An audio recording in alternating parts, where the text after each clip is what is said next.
যে বিষয়টি নিয়ে আমরা আলোচনা করছি যে সিন্ডিকেটের কবলে শিক্ষা এবং শিক্ষা খাত সবচেয়ে বেশি ক্ষতিগ্রস্ত হয়েছে। আমাদের নাজমুল ভাই যেটি আলোচনা করলেন, একটি জাতিকে ধ্বংস করবার জন্য শিক্ষা খাতে সবার আগে হিট করতে হয় এবং সেটিই করা হয়েছে। আপনার কাছে বেসিক কোন জায়গাগুলো ধ্বংস হয়ে গেছে বলে মনে হয়? এবং আমাদের এই যে দুইটি প্রজন্মের মধ্যে দেশপ্রেম নেই বা রাজনীতি বিমুখ বা রাজনীতিকে একটা বাজে জিনিস হিসেবে উপস্থাপিত করা হয়েছে অত্যন্ত সুপরিকল্পিতভাবে, এই যে যেই জায়গাগুলো ধ্বংস করা হয়েছে আপনার কাছে একেবারে টু দি পয়েন্টে যদি জিজ্ঞাসা করা হয় সেই জায়গাগুলো কোনটা বলে আপনি?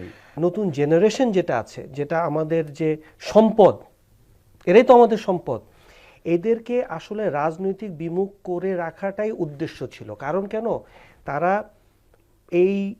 যত তারা দূরে থাকবে, তাদের দলীয় যে বিষয়টা থাকে তারাই শুধু রাজনীতি করবে।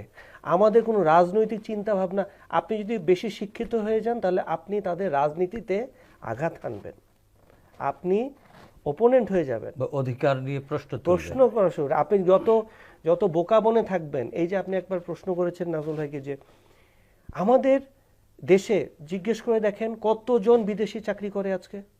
আমরা না হয় আমরা আগে, আমাদের ইতিহাসটা কি বলে, আমাদের দেশে আজকে এই জিনিসটা কি, আমরা আমাদের মেধা পাঠাই কিংবা শ্রম পাঠাই, আমাদের শ্রমিক, আমাদের এক্সপ্যাট্রিয়েট যে আয়টা আছে এটা অনেক বেশি, তাই এটাই তো সত্য।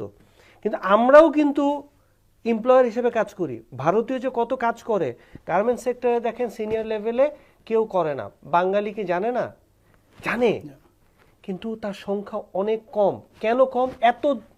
এত হাজার 41,000 ছেলে পেলে জিপিএ 5 নিয়ে পাশ করেছে, তারা ওই লেভেল পর্যন্ত কেন যেতে পারে না? তার মানে আসলে শিক্ষা খাতকে আমূল সংস্কার করতে হবে সবার আগে। হ্যাঁ, অবশ্যই অবশ্যই। আমাদের ফিউচার ইজ অ্যাট স্টেক। জি রিয়াদ ভাই।